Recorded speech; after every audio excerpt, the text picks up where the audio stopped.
स्वागत है आपका i2D न्यूज में। मैं आपके साथ मोहम्मद नासिर। कल विजयपुर शहर में शाम के वक्त एक खौफनाक हादसे में कार ने मोटरसाइकिल सवार को जोर से टक्कर मारी, जिसके बाद मोटरसाइकिल सवार कार के बोनेट में फंस गया। कार ड्राइवर ने मोटरसाइकिल सवार को तकरीबन 1 किलोमीटर तक घसीटा, जिसके नतीजे में मोटरसाइकिल सवार की मौत वाक़ हो गई। यह अफसोसनाक वाक़या विजयपुर के सरकारी पॉलिटेक्निक कॉलेज के करीब पेश आया, जहां बक होने वाले शख्स की शनाख्त इंडी तालुके के अगरखेड़ गांव के रिहायशी 24 साल रवि मेरिन मनी के तौर पर हुई है, जो पेशे से एक वकील थे। इस वाक़े के बाद पुलिस सुपरिटेंडेंट ऋषिकेश सोनोवाल ने कहा कि तहकीकात के बाद मजीद मालूमात सामने आएंगी। फिलहाल मुतासिरा के रिश्तेदारों की तरफ से दर्ज कराई गई शिकायत की बुनियाद पर तहकीकात जारी है। जलनगर पुलिस स्टेशन के हुदूद में यह वाक़या पेश आया और पुलिस इस बात का पता लगा रही है कि हादसा था या कत्ल।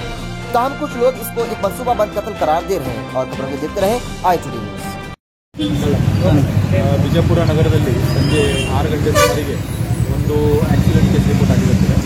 ಇದರಲ್ಲಿ ಬಸವನಗರ ಬಸ್ ಸ್ಟಾಪ್ ಹತ್ತಿರ ಒಂದು ಇನೋವಾ ಕಾರ್ ಒಂದು ಬೈಕ್ಗೆ ಡಿಕ್ಕಿ ಹೊಡೆದಿರುತ್ತದೆ. ಸ್ಕೂಟಿಯಲ್ಲಿ ಆಕ್ಟಿವಾ ಆ ರೀತಿ ಗಾಡಿ ಸಣ್ಣ ಚಕ್ರದ ವೆಹಿಕಲ್ ಅದು ಡಿಕ್ಕಿ ಹೊಡೆದಿರುತ್ತದೆ. ಅದನ್ನು ಡಿಕ್ಕಿ ಹೊಡೆದ ನಂತರ ಇನೋವಾ ಕಾರ್ ಅದೇ ರೀತಿ ನಿಲ್ಲಿಸದೆ ಮುಂದುವರಿಸಿಕೊಂಡು ಹೋಗಿದ್ದಾನೆ. ಅದರಲ್ಲಿ ಆಯುರ್ವೇದಿಕ್ ಮಹಾವಿದ್ಯಾಲಯ ಮಾರ್ಗವಾಗಿ ಮನೆಗಳು ಅಗಸಿ ZP ಗೇಟ್ ತನಕ ಅವನು ಆಲ್ಮೋಸ್ಟ್ 2.5 ಕಿಲೋಮೀಟರ್ ಅಷ್ಟು ಗಾಡಿ ಮುಂದೆ ಹೋಗಿದೆ. ಗಾಡಿಯಲ್ಲಿ ಒಂದು ವಿಕ್ಟಿಮ್ ರವಿ ಮೇಲಿನಕೇರಿ, ಇವರು ಅಗರಖೇಡದವರು, ತಾಲೂಕಾ ಇಂಡಿ, ವಯಸ್ಸು 32 ವರ್ಷ. ಇವರು ಆ ಗಾಡಿ ಟೂ ವೀಲರಲ್ಲಿ ಇರುವವರು, ಅವರಿಗೆ ಗಾಡಿ ಎಳೆದುಕೊಂಡು ಹೋಗಿರುತ್ತದೆ ಮತ್ತು ಇದರಲ್ಲಿ ರವಿ ಅವತ್ತು ಸಹ ಡೆತ್ ಆಗಿರುತ್ತದೆ.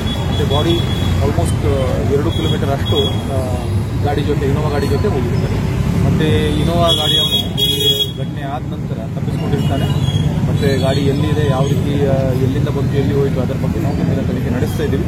ಇನ್ನೂ ಈ ವಿಚಾರದಲ್ಲಿ FIR ಆಗಿದೆ ಸರ್. ಇನ್ನು ಉದ್ದೇಶಪೂರ್ವಕವಾಗಿ ನೋಡಿ, ಇದರಲ್ಲಿ ಇನ್ನೂ FIR ಮಾಡಲಿಕ್ಕಿದೆ. ನಾವು ನೋಡ್ತೀವಿ, ಮನೆಯವರು ಕಂಪ್ಲೇಂಟ್ ಕೊಡ್ತಾರೆ, ಸಂಬಂಧಿಕರು ಯಾರು ಕಂಪ್ಲೇಂಟ್ ಕೊಡ್ತಾರೆ, ಆ ಪ್ರಕಾರ ಒಂದು FIR ತಗೊಂಡು ಮುಂದಿನ ತನಿಖೆ ಇದನ್ನು ಕೂಲಂಕಷವಾಗಿ ನಡೆಸಲಾಗಿದೆ. ಇವೇನೋ ಮುಂಚೆ ಒತ್ತಡಕ್ಕೆ ಮುಂಚೆ ಕೆಲವು ಪ್ರಕರಣಗಳಲ್ಲಿ ಎದುರಿಗಾರರು ಏನಾದರೂ ಈ ಥರ ಮಾಡಿದ್ರು ನೋಡಿ. ಈಗ ಸದ್ಯಕ್ಕೆ ಆಕ್ಸಿಡೆಂಟ್ ಕೇಸ್ ನಮ್ಮ ಮುಂದೆ ಇದೆ.